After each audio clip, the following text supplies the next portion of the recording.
We have a book coming out, Planet Money, a guide to the economic forces that shape your life. It's packed with stories and graphics that illustrate economic principles that can help you make smarter decisions. That's why we have special incentives for people to pre-order the book. I'll explain at the end of the show, or go to planetmoneybook.com for details. NPR.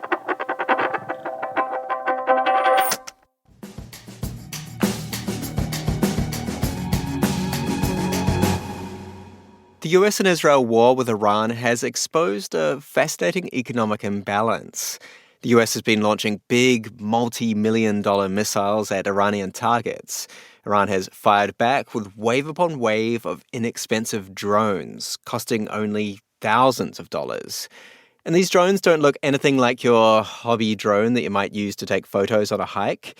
In the language of the military, the word drone basically means an unmanned aircraft. Iran's Shahed 136s are typical of these low-cost drones. Picture a short missile with wide wings and a propeller at the end. It's about the size of a go-kart and buzzes like a moped scooter. It uses GPS to find a target and fly into it, blowing it up. Jerry McGinn is an expert on military supply, and he says this wave of drones is a deliberate strategy by Iran. They launch a lot of drones to try to have the U.S. kind of use their more exquisite weapons to knock them down and deplete our stores. Last year, U.S. Defense Secretary Pete Hegseth was already concerned about the pace of the U.S. producing new munitions. This asymmetry in battlefield spending risks worsening the weapons supply further.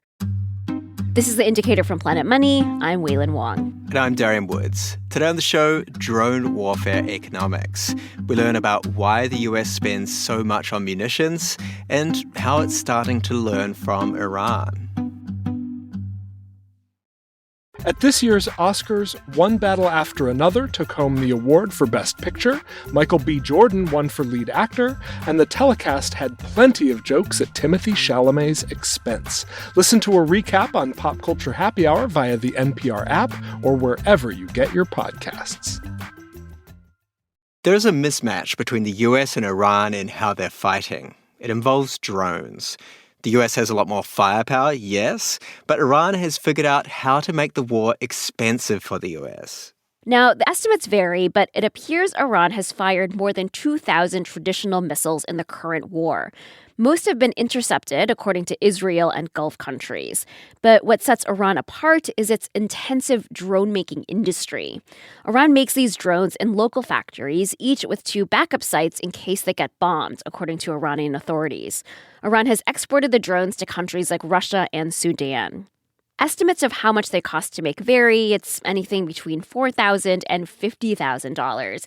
That is a wide range, but the basic point remains that these drones are incredibly cheap compared to U.S.-guided missiles. Take the Tomahawk missile or the Patriot, which is used to defend against missile or drone attacks. They are very exquisite weapons. They can cost a couple $1 million or more, depending on the weapon to produce. Jerry McGinn is director of the Center for the Industrial Base at the Center for Strategic and International Studies. And that's a military term he's using. Exquisite weapons means top of the range. The term really took off in the late 2000s when then Defense Secretary Robert Gates critiqued the Pentagon for buying too many high-end ships and jets. Jerry says the inventory of exquisite weapons takes years to build up. They take some time because they are very, very kind of almost handmade in some ways. So producing them at scale is kind of hard to do. Go to a Tomahawk factory and you'll see workers in white lab coats drilling screws manually. Jerry says the U.S. has a sort of bias towards these types of weapons. The challenge is that presidents like to use them. This is not just President Trump, but they're very precise, so they limit collateral damage. They're very effective and they really destroy targets. And they don't create a lot of threats to our military forces. Of course, the missiles only limit collateral damage if the correct target is entered. Videos of the strike on the Iranian girls' school indicate that a US Tomahawk missile was used. According to an NPR interview with a US official who is not authorized to speak publicly, this killed at least 165 civilians, most of them children. In this war, the U.S. has fired a lot of Tomahawks and Patriot missiles, billions of dollars worth.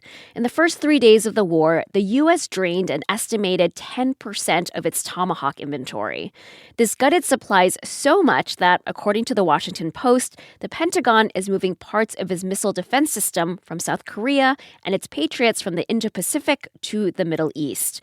This is the weapons supply shortage defense analysts like Jerry McGinn have been raising the alarm about for years. Worsening the situation for the US is the changing nature of warfare. Since the war in Ukraine, drones have become more prevalent. The Pentagon has taken notice. It's now deploying anti-drone systems that don't require launching those Exquisite missiles. These are basically cannons that can shoot down those Iranian drones. They've been quite effective in the sense that very few of the Iranian drones have gotten through.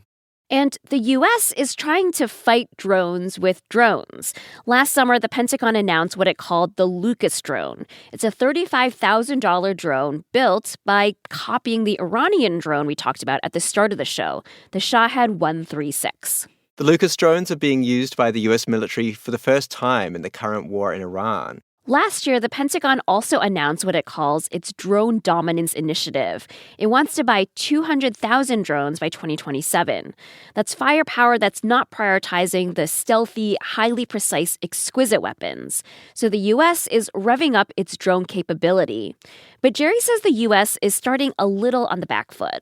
Our level of maturity and the use of particularly the smaller Shahed type drones is less mature than the Iranians. Jerry's advice for the military is to focus more on quantity and less on the highest, most exquisite quality. Get multiple companies making these low-cost munitions and allow Congress to pay for them over multiple years, which currently it can only do for the higher value munitions. Mass munitions, I think, is a really good way to, help build kind of significant mass and significant producibility capabilities. This would cost more in a typical year, but Jerry views it a bit like insurance, paying for extra capacity now so that the country can scale up as needed in future conflicts.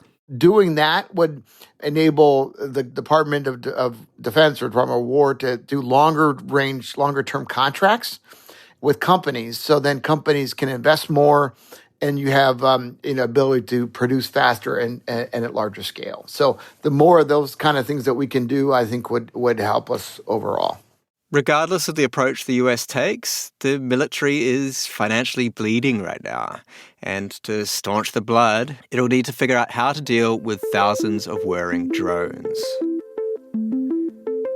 This episode was produced by Cooper Katz-McKim with engineering by Robert Rodriguez. It was fact-checked by Sierra Juarez. Kate Concannon edits the show, and The Indicator is a production of NPR.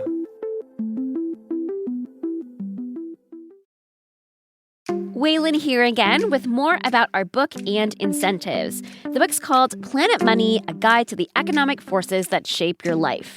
And here's one incentive that shapes our lives as authors of the book. Pre-orders. They matter so much because every pre-order counts as a sale on day one. So if we can get a lot of you to pre-order, then we get a huge first week. That maybe gets us on bestseller lists, and it signals to bookstores to put us in the window, which we hope creates a snowball of sales. So that's our incentive. Now, what's yours? If you pre-order before April 7th, you get a free poster. And if you come to one of our live events, you get a tote bag with your book while supplies last. So the high-impact way to support us and get the book if you're planning on it is go to planetmoneybook.com now, choose your pre-order incentive, and help us out early. Thank you. planetmoneybook.com or click the link in the show notes. At this year's Oscars, One Battle After Another took home the award for Best Picture, Michael B. Jordan won for Lead Actor, and the telecast had plenty of jokes at Timothée Chalamet's expense. Listen to a recap on Pop Culture Happy Hour via the NPR app or wherever you get your podcasts.